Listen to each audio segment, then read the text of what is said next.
Hello అండి. ఈరోజు వీడియోలో నేను పన్నీర్ కర్రీ ఎలా తయారు చేసుకోవాలో చూపించబోతున్నాను. పిల్లలు ఎక్కువ బయట తింటూ ఉంటారండి. అలా కాకుండా ఇలా ఇంట్లో ఒకసారి ప్రిపేర్ చేసి చూడండి. బయట అసలు పన్నీర్ కర్రీ నచ్చరు. మా ఇంట్లో అయితే అలాగే జరుగుతుంది. నచ్చరు అంటే ఇంట్లో మమ్మీ కూడా బాగా చేస్తుంది కదా, ఇంకా ఇంట్లో చేసుకుంటాం, ఇంట్లోనే తిందామని అలాగా ఉంటుందన్నమాట. మరి ప్రిపరేషన్లోకి వెళ్దాము. ముందుగా మిక్సీ జార్ తీసుకొని టమాటాలు, ఉల్లిపాయలు, కొద్దిగా జీడిపప్పులు, అలాగే హోల్ గరం మసాలా అంటే లవంగా, ఇలాచి, కొంచెం సాజీరా వేసుకోవాలి, చిన్న చెక్క వేసుకోవాలి, వేసుకొని దాల్చిన చెక్క వేసుకొని మెత్తగా ఇలా గ్రైండ్ చేసుకోవాలి.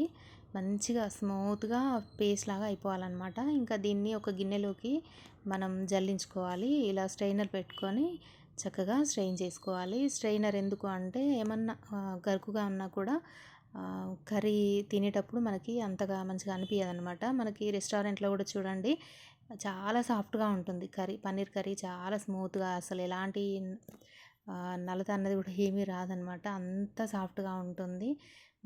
ఇప్పుడు ఇదంతా స్ట్రెయిన్ చేసుకున్న తర్వాత చూసారా, కొంచెం వెల్లుల్లి వేసాం కదా, ఆ గరుకు అనేది కొంచెం ఉంటుంది అంతే.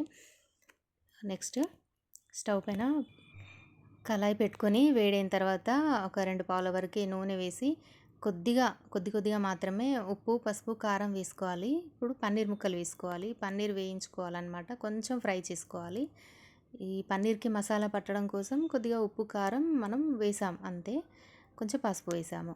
ఇలా ఫ్రై అయిన తర్వాత ఒక ప్లేట్లోకి తీసి పక్కన పెట్టుకొని ఇంకా అదే ఆయిల్లో మనం పన్నీర్ పేస్ట్ చేసి పెట్టుకున్నాం కదా, ఆ గ్రేవీ అంతా కూడా వేసేయాలి. వేసేసుకొని మంచిగా ఒక 5 నిమిషాల పాటు మీడియం ఫ్లేమ్లో కలుపుతూ చక్కగా ఉడికించుకోవాలి. కొంచెం ఆయిల్ పైకి తేలేంత వరకు కూడా కొద్దిగా ఉడికించుకోవాలి. ఇలా మనకి పచ్చివాసన పోయి మంచిగా ఇలా ఉడికిపోతుంది, సాఫ్ట్గా అయిపోతుంది అనమాట. నెక్స్ట్ ఇందులోకి ఇంకా తగినంత ఉప్పు, కారం వేసుకోవాలి. వేసుకొని కొంచెం అంతా ఒకసారి అంతా మళ్ళీ కలుపుకోవాలి. ఈ ప్రాసెస్ అంతా మీడియం ఫ్లేమ్లో ప్రిపేర్ చేసుకోవాలి. మసాలా అంతా పట్టేలాగా కలుపుకున్న తర్వాత ఇంకా మనం పన్నీర్ ముక్కలు వేసుకోవాలి. వేసి మళ్ళీ ఒకసారి అంతా పన్నీర్కి టమాటా గ్రేవీ అంతా కూడా చక్కగా పట్టేలాగా ఒక 2-3 నిమిషాలు కలుపుతూ అలా నెక్స్ట్ కొంచెం బటర్ వేసుకొని, కసూరి మేతి వేసుకొని, కొంచెం ధనియా పౌడర్ వేసుకోవాలి. చిటికెడంతా గరం మసాలా ఆప్షనల్ అండి, ఎందుకంటే మనం మిక్సీ పట్టేటప్పుడే వేసాం కాబట్టి అవసరం లేదు. జస్ట్ ఇంకా కొత్తిమీర వేసేసుకుంటే మనకి ఎంతో రుచికరమైన పన్నీర్ కర్రీ రెడీ అయిపోయింది. పన్నీర్ బటర్ మసాలా అని కూడా అంటారు. ఇలా వండి పెడితే కనుక మీ పిల్లలు అసలు బయట తింటాము అని అనరండి. ఎక్కువ నేను ఈవినింగ్ టైంలో ప్రిపేర్ చేస్తాను. చపాతీలోకి చాలా బాగుంటుంది. అలాగే బగారా రైస్లో కూడా చాలా టేస్టీగా ఉంటుంది. ఈ విధంగా ఒకసారి ట్రై చేసి చూడండి. తప్పకుండా మీ ఇంట్లో వాళ్ళైతే ఖచ్చితంగా నచ్చుతారు. ఎక్కువ ప్రాసెస్ అనేది అయితే ఉండదండి. చాలా సింపుల్గా తయారు చేసుకోవచ్చు. అంతే టేస్ట్ కూడా అంతే బాగుంటుందన్నమాట.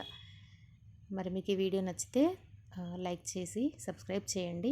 ఇలాంటి వీడియోస్ కోసం, మరిన్ని వీడియోస్ కోసం బెల్ ఐకాన్ కూడా యాక్టివేట్ చేసుకోండి.